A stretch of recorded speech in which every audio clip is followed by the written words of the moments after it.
Then buy a ticket to the launch party, because involved in the launch party, you get your hands on a book. Like, that's probably the most exciting part.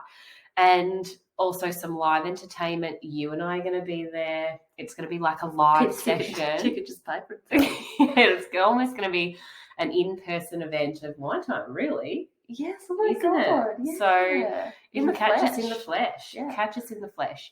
So that is what we're doing here. Jane, I've given Jane an exclusive first peek at the book. Very privileged there, Jane. And she is reading a chapter a week, and she's asking me, she's pulling it apart, really. She's picking bits out that you have questions about. The fine-tooth comb. Yes, going through it with a fine-tooth comb, seeing questions, and then asking me so that we can have a real-world conversation about each chapter up until the launch of the book. So we're up to chapter 5. So this is our 5th wine time. Yeah, I think... Yeah, it's our 5th wine time. Fridays seem to come around so fast. They do. And you're just at my door all the time. Well, I'm here. Fridays come around like that. It's your favourite day. Let's be honest. So, what's my track of thought? So, this is wine time number 5. If you're just joining us, there are 4 other fabulous lives that you can rewatch, either on my Instagram or yours. Yeah, I think you've done most of mine. Yes, but I've also uploaded them onto YouTube as well, so you can get them there. Yep. I've got a bit of something a little bit exciting that I want to show you at the end of this session. I'm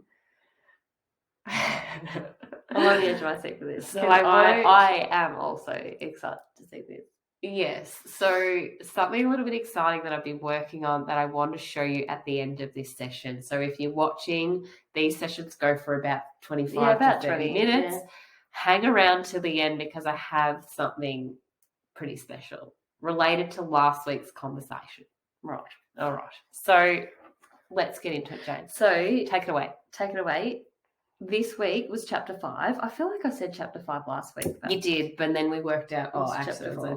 So this is chapter 5, but it's part 2 of the book. Yeah. So part 2 of the book is called Control versus Surrender, which just speaks volumes in itself. And this chapter was called Too Much Happiness. Yes. Too much happiness. Yes. So just for those at home, can you give us a little bit of history? Because you in this chapter you refer to your studies at uni. Yeah. Can you just give a little bit of history as what is Emily? Like, what got you to that? What did you do at uni and stuff? Do you know what I mean? Yeah, like, a little bit about my story. Yeah. So that's a really great question, Jane. Thank you for asking. So the Too Much Happiness, even just, I feel like the title is quite... Well, that's going to be my next question. You know, where did I come from? Where did this come from? And I feel like my story, I had too much happiness in that I was chasing only happiness. And I was suppressing any part of me that wasn't happy. And I studied, so I went to university and I studied psychology and biology, and then it sort of snowballed into positive psychology. And, you know, I did lots of work at the Geelong Grammar School, which those teachers knowing, listening would know that sort of got that famous Martin Seligman framework. Yeah. They were the founders of it. That was the school. Yeah. And Can so, you tell us what positive psychology is? So traditional psychology is about understanding humans and fixing what is wrong with them to better the human condition. Positive psychology is finding out what is right with the person and then using that to better the human condition and just thrive. So it's not about what's wrong with you. It's about what are your strengths, and let's play on those and use those to, you know, not even using the word weakness, you know, like to bring your strengths to things that perhaps you're not good at, or using strengths and what you're good at so that you feel good and you attach positive emotions with anything. So like if you're a student in school, for example, I want to attach you're in my science class, I want you to attach as many positive emotions to my science class as I can. I want you to feel good in it. I want you to bring your strengths to it. So then you are then more engaged in my classes, and not necessarily. Oh, thank you. And not necessarily in schools, like in my life, like I was living this. Like this was a time, obviously I didn't have children when I was in this time of my life, so I was fully just diving into my own personal development and just really eating it all up and like going, oh my God, this positive psychology movement is like, I can sink my teeth into it and I can really go deep into it. And then I wrote a thesis on it. I did a research project at uni. And I was pretty much my own guinea pig, and that was my that was me just fully going into it. But the flip side of that was I didn't see the shadow side of it. And what I mean by that is everyone knows the power of gratitude, don't they? Like we don't live under rocks. We don't live under rocks. We know that if you practice gratitude, whether you say it, whether you write it, massive boost in self-esteem, you sleep better, your immunity is better, your confidence is better, all these great things about gratitude. And because I was studying that, I was studying the effects of the brain on gratitude, like the whole lot. I was like, oh my God, all the evidence is in front of me to practice this. But I became so grateful and so happy that if I felt anything that wasn't aligned with that, I suppressed it. And I thought that I can train my brain to feel different. I know how the brain works. I shouldn't be feeling this negative emotion. I'll trick my brain. I'll train my brain to feel something different. Yeah. So anything negative, so like sadness, anger, guilt. Yeah, there's something wrong. Shouldn't be experiencing it. Yeah. No. Yes, no. Yeah. But then I sort of learnt that I was so grateful for a cup of coffee that I didn't have, I don't know what the word is here, but like the strength or the knowledge or the wisdom or the audacity to say, I deserve a hot one and I'm going to send it back. Yeah. I was just cruising through and copying anything on the chin because I should be grateful for what I have. And I wasn't following, I wasn't letting my own natural story unfold. I wasn't being true to myself. I wasn't expressing my true self. I was just chasing that happiness. And I think we all have, in a sense, because we have movements like first world problems, and if we put, like, I remember putting a post on Instagram years ago when Zephyr was getting his first teeth, and I was like, oh, this week's been really hard. Honestly, I deleted that post because I felt so shitty that I'd put it up. I felt like there are single mums out there without the support that I have. There, I'm a white, educated female. Like, who am I to say anything? Yeah. And you did, one comment that you said was experiencing negative emotions. It's like become socially unacceptable. Oh, that's how I felt. Yeah. Like any inkling of sharing anything negative. Yeah. It's like, oh, you should be grateful. You should be grateful. Yeah. Shut up. And basically. I think you made a comment for that as well. Like, you had better a year before I had Zeph. And I remember, because we've been blessed with babies that slept well. Yes, yeah. And not in the last year, but early on, they gave us a set. My kids tricked me. They told me they were good sleepers and they weren't. But we used to not say that. I remember you said that you were in your mother's group and you would not share. Yeah. You would not share how well your baby slept because it made you feel uncomfortable because everyone was having a hard time with that. Yeah. And you felt, it's almost like you feel guilty about the idea of actually not wanting to share how you're actually feeling. Not being your true self or not sharing who you are or not being authentic because, why? Yeah. So that's sort of a little bit of my story around this. And I think when things like gratitude and positive education, positive affirmations even, when they get out into the public, I think they get watered down and they get packaged up into a nice little neat bow that we sometimes don't understand the depth of them. And I actually, this is really interesting, I went back. So Martin Seligman is like the founder of positive psychology. Brilliant mind. He's got lots of really great books. He wrote the book Flourish, which I based my research project on. That was like the first PD book I ever read. Oh, it's so good. Teachers out there, so good. But it's interesting because I read that when I was in this mindset of only happiness. I actually went back and read that only a year ago. Different. It landed so different, and something that I pulled out of it that I probably had my blinkers on for when I first read it years ago. Martin Seligman says he despises the word happiness. And he has a book called Authentic Happiness. He didn't want to call it Authentic Happiness.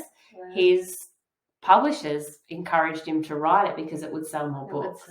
But he does not like the word happiness. He says in it that, and I think I write this in the book, that he says it's not a true reflection on how well people's lives are going, how satisfied they are, how fulfilled they are.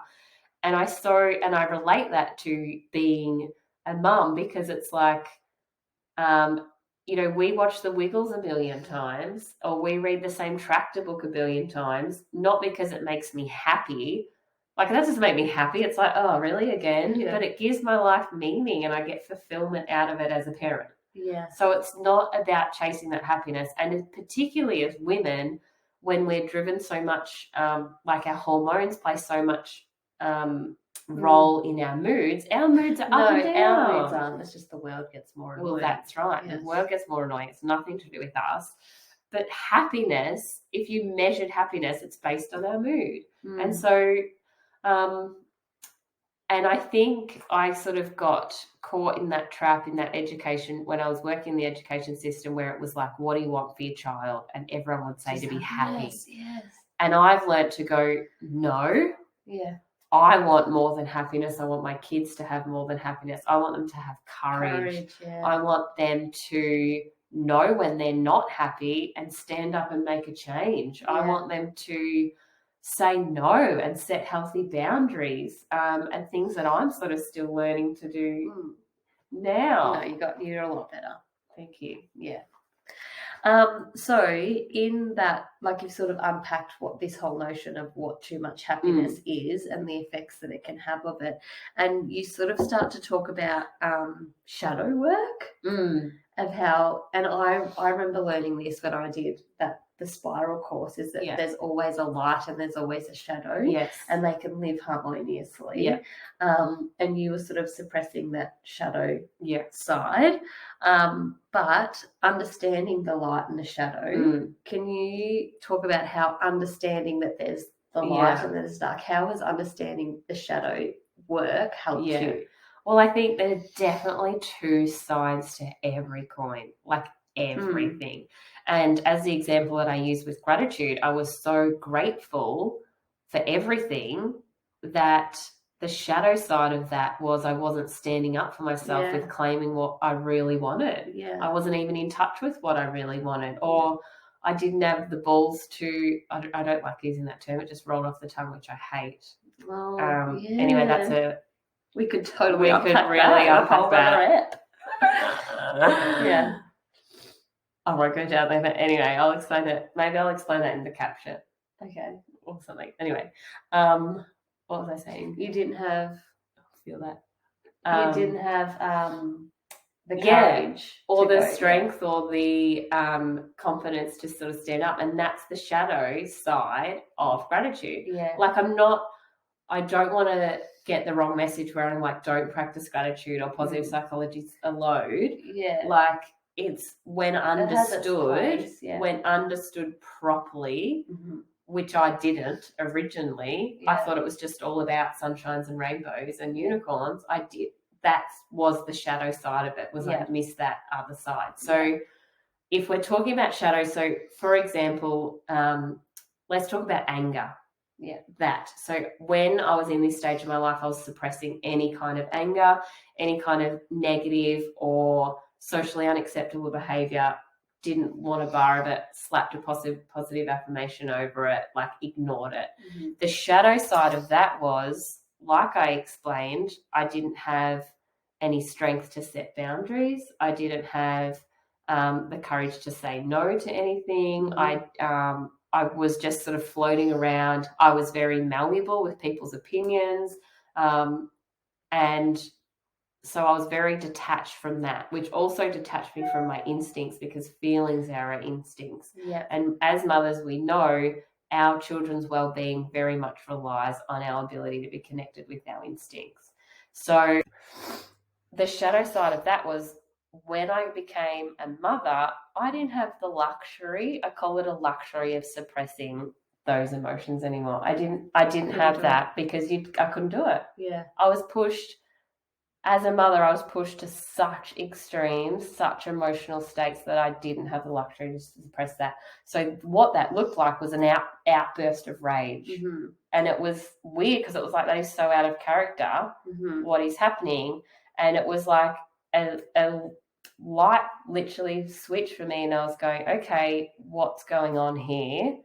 I need to create a healthy relationship with this part of me, with this shadow side of me, so that I can express that rage in a healthy way. Yeah. Or it doesn't, like, it's not a pressure cooker. It's not a pressure cooker. If when it comes out, it's unconscious of it. It doesn't slip out when I don't mean it to. And obviously that can be extremely beneficial when you're raising children. So instead of having outbursts at my children, I can go, okay, what is this part of me trying to say? What are its gifts? Like, there are gifts here. Instead of, oh my God, I'm the worst mother ever, I've just yelled, or I've just slammed the door, or which I've been through as well. Like, oh my God, I'm the worst mum ever, I just lost my shit. And then that's a whole other emotional thing. Like, then you're just like, oh my God. Oh, so learning to go, okay, this rage has something to tell me. It's important. And as soon as I let that part of me in, it's almost like, oh, you just wanted to be heard, and you just wanted to be seen. Yeah. One of the biggest lessons I've ever learned about anger and rage is that the only way it can come out is if you give it airtime. Yeah. You got to give it airtime. It's actually it has to go somewhere. The anger has to go somewhere. And what usually happens with anger, we let it out. Outbursts. We have massive outbursts. The other thing that happens with anger is it can sneak out with little snide comments here and there, like little comments to Zach or your husband or something. Yeah, but he might have deserved it. Well, that's true. That's questionable. And the last one, which I've also experienced, is the anger turns inward and it becomes self-hatred, which is awful. So you have to let the anger out.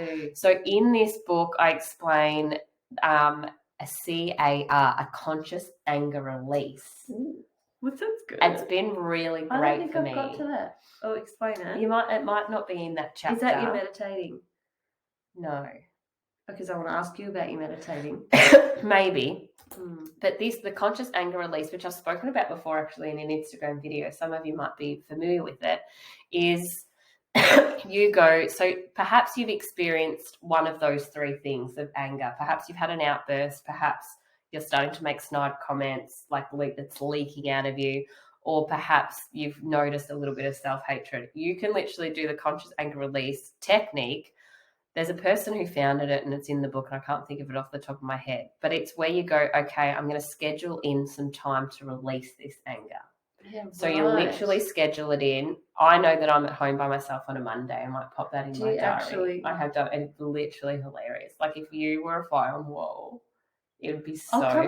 Maybe I should do it with you, or is it not the same when you? I don't think you can do it. We would just laugh at each other probably. Yeah. And then you really set the scene. So you consciously think about the thing that you're angry at. It might be something, or you access that emotion. And for me, it was right on the surface. So it was super easy for me to access this emotion, and I would feel it and I would let my body feel it. So I might grit my teeth. I might crunch my hands. I might even hit a pillow. I feel like But the idea is to fully embody the Yeah. anger Wow. and let it That out. I'm just imagining how liberating that would be. Well, it's sort of like the visual imagine a wave. So you're like literally riding, you go to the peak of the wave where you like go on spazzo, and then you literally ride it into the shore, and then you let it diffuse, and then you just breathe again, and then you regulate. So the thing that it's sort of like my own little addition to this conscious anger release, is do something nourishing afterwards and relaxing afterwards, which I was missing, because it's very easy to get stuck in that state and not be able to move through it. And it's hard work. It's like, and sometimes you don't want to do it. You're like, do I have to do this? I can't be bothered. Yeah. But knowing that I'm going to put my dressing gown on and have a cup of tea afterwards, it's like, good job, Anne. Yeah. Like, you're awesome for getting that out. Yeah. I've only had to do this maybe like 3 or 4 times in my whole life. Yeah. I really like that. Yeah. And just this is another book reference that I borrowed off you, Letting Go by David Hawkins. Oh, it's goody. Just how you were saying diffuse.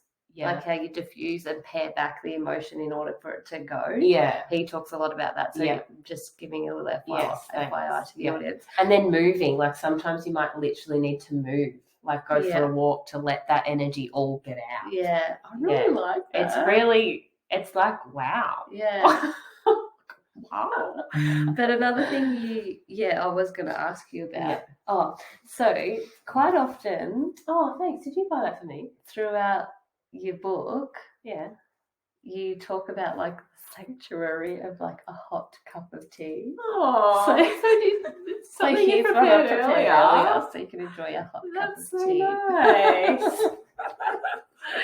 Very rarely get to have a hot cup. I know that's what it probably comes up maybe 3 times every chapter that you just love a hot cup of tea because you boil the kettle a billion times and then you don't get to have it, or you. I know.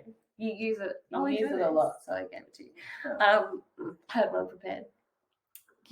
So that's amazing. I really like that. Yeah. And another thing you said that helps you accept the shadows and the light is that you meditate on it and you invite, like you envision, an angry Emily, bitch Emily, or whatever, and you invite them and you just imagine everyone sitting at a table. Like I really like that too. I thought that was good. Do you actually have a recording of a meditation like that? I don't, but I should. I think I probably could. What it was when I was working one-on-one with my coach, Rick, he would get me into these meditative states to unlock subconscious memories of what perhaps was holding me back.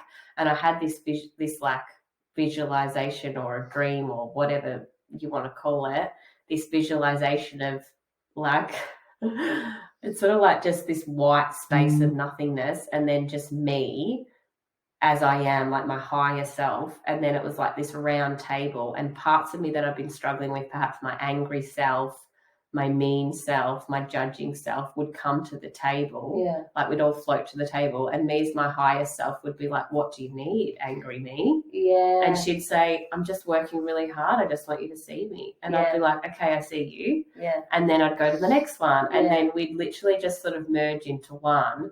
And I realized that I was, you're the mean me. Like, you're mean. I'm not giving you any judgment. Yes. And then I realized I'm being mean by not listening to you. Yeah. And as soon as this anyway. Yeah. And then just by asking that part of me what I needed, it was just like, oh. But even just having space for them at the table. And I use that visualization for myself all the time. Yeah, that's why I really like. That's what I really like. I should do a medi for it. But my question, you should. So I love the sort of giving the scheduling time in, and I love the meditating. My question for you is, and hopefully this doesn't push us over time. Yeah. What can you do in the moment? Yeah. Oh. Like, do you know what I mean? Like, obviously, if you're doing these practices, the rage and whatever is not going to come up so easily and like that. Mm-hmm. But what can you do in the moment? Well, totally, because that's one of the things that I struggled with this idea of self-care is like, go for a walk or go to a yoga class or have a Yeah. bath. How many times are we told that we can have a Yeah. bath? And it's like, well, I've got kids around. I Yeah, can't just be can't like, do that. I'm fucking mad right now. See ya. I'm going for a walk. I've got kids at home. Yeah. So what I would do in the moment with my rage, this is not good for my rage, was I would drop into my body as soon as I could. So the only thing that I would do is I would say, what sensations am I feeling in my body? Okay. And it would be my jaw is tight.